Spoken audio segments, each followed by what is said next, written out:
So I'm playing 2-5 no limit at Foxwoods in Connecticut. Okay. I had about 1,800 in my stack, so it was a pretty good session.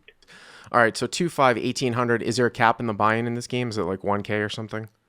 Yeah, the max buy-in's 1,000. Okay. Um, I was in for 700, and this hand it's 1,200 effective. 1,200 effective. Uh, Okay. so it was 2-5 with the straddle. Yep. The under the gun opened for 50 over the straddle. I was in the under the gun 2. Oh, sorry, under the gun 1 opened over the straddle, right? Okay.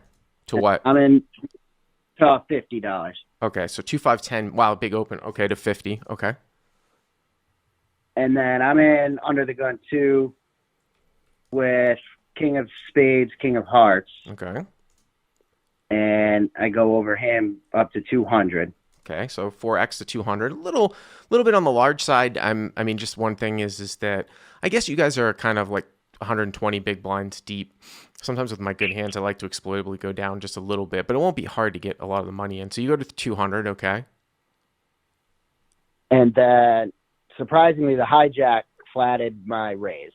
So the hijack flat calls, Right. okay? And the under the gun initial raise are also called as well. So you're looking at like 600 and change here, right? Like maybe 610, 615, and you have about 1,000 left in your stack, right? Yeah, I've got 1,200. Or no, sorry, I've got 1,600 left, but the effective stack we're playing is like 1,000 left. Right, yeah. right. 1,000 left effective. Okay. All right. Sounds good. Let's go to the flop. And then the flop comes down ace, queen, jack, all clubs. Ace, queen, jack. So ace of clubs, queen of clubs, jack of clubs. Okay. And you've got king, king with no club. Right. Okay. And the action actually checked around. Okay. So gets checked to you, you check, and then the guy behind you check. I mean, I think that's relatively standard, I would say. Even with kings with the king of clubs here too, I mean, probably going to be doing a lot of checking here and maybe Right, betting 'cause I with figure sets and things like that. Maybe ace king with the Oh, king of clubs. yeah, and I'm thinking somebody's got to have an ace. They both called. And then the turn comes an offsuit queen, so it paired the board, and now I'm losing to any queen. So I'm going to put up the queen of diamonds. So ace, queen, jack, all clubs turns a queen, a red queen, and you've got king, king. Okay. And under the gun 1 checked. Uh-huh. I then bet 200. So here bets 200. So you bet 200 into a pot of 6. So what's the purpose of this bet? Like, what were you thinking here? I'm thinking it's a scary card, and I mean, I'm assuming no one had aces because they would have probably 3-bet or 4-bet pre-flop. No one has pocket aces, right? Yeah. Right. That's a good assumption. And the odds of someone flopping, the more I thought about it, the odds of someone flopping the flush weren't great because. So let me ask you this not a question. lot Let me ask you this question, Ryan. So are you betting here to get called by worse? Are you betting as a bluff, or are you betting maybe to like not allow another club to come off? Because those are really the three reasons why we bet. Right. So I was definitely scared of a club coming. I don't expect to really get called by worse, which I guess is good and bad. Mm-hmm. But I'm hoping like a weak ace, maybe if it's like ace 5, ace 4, ace deuce suited. Hopefully some of those would fold. I mean, there is a possibility that one of those might fold. Like if I was the guy behind you and I had, well, I mean, the hand's already off the rails on the hijack cold call. Here's the thing, like the hijack cold calling your 3-bet makes me think that it's very hard for a player who cold calls 200 pre, okay, to take a line where he checks back like ace 5 suited and then folds to a 1/3 pot size bet. The idea of both of those, if you put those together, it just doesn't go together because the hand's off the rails anyways. He's not supposed to really be cold calling 3 bets. So, I mean, maybe once in a while you can get a weak ace to fold like a suited ace. I mean, you are betting 1/3. It is hard for you to get value here. I mean, maybe king jack off with a king of clubs, but and then equity protection. Here's the thing. I mean, maybe I can get on board with an equity protection bet here, in which case it does have to be small, and this is probably on the cusp of where it would want to be either 150 or 200. So I just want you to think about why we bet, because I think sometimes people get a little bit lost, you know? Right. Yeah, it was a weird hand for sure. Mm-hmm. And then, anyways, the cold caller calls the 200, and the initial raiser folded. So the hijack calls, and then So plus now one there's folds. right. Okay. So there's like 1,000 in the pot, Yep. Mm-hmm. and we're going heads up to the river, which was, I guess, in a way, kind of the goal of betting the turn was to not take it three ways. Uh-huh. And then the river's an offsuit 10, so I actually end up straight. Interesting. Okay. Obviously, it's a paired board. Yep. And 3 to a flush. Uh-huh. So it's far from the nuts.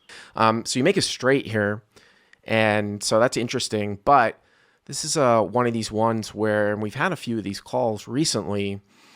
It's an awkward, a very, very awkward situation, because when you take sort of the weaker parts of his range that get here, that might have maybe like a weak ace that check back the flop, right?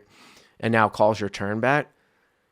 That hand probably shouldn't call any bet at the end here. Really, call any bet on the river. So there's a number of different full houses out here. If somebody had turn trips and just called, they could boat up. And then you chop with a king. So it's crazy. I mean, this one actually isn't all that crazy. But again, I can probably get on board with a check evaluate, and very well maybe check fold.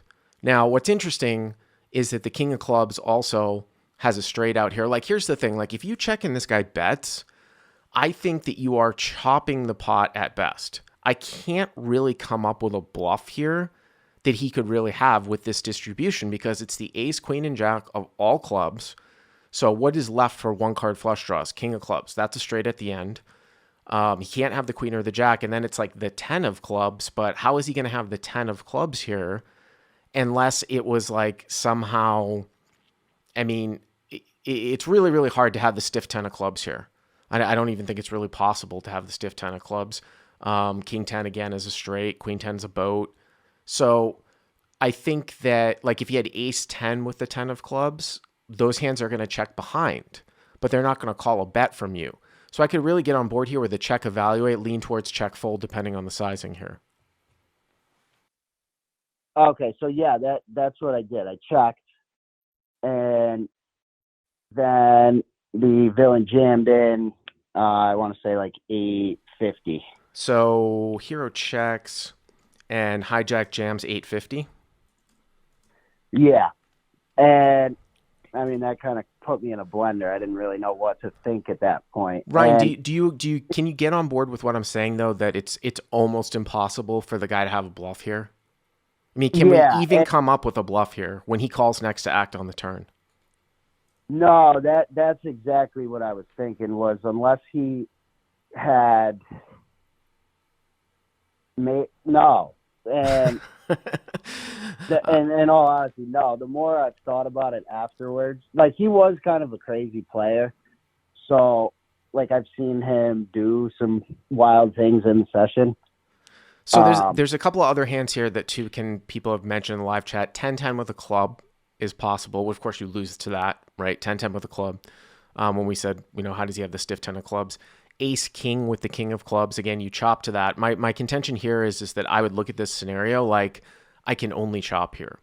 So I play a lot of split pot games and a lot of sort of double board PLO bomb pots now here and on Poker Bros and stuff like that. I love that game. So when the guy goes in 850, the pot's like 1850. Now, if it was a regular hand, it would be 1850, 850 for you to call. But this is actually probably only calling the chop. So you're really risking 850 to win half of 1,000 or 1,000 and change. So it's really 850 to win 500. That's the math here.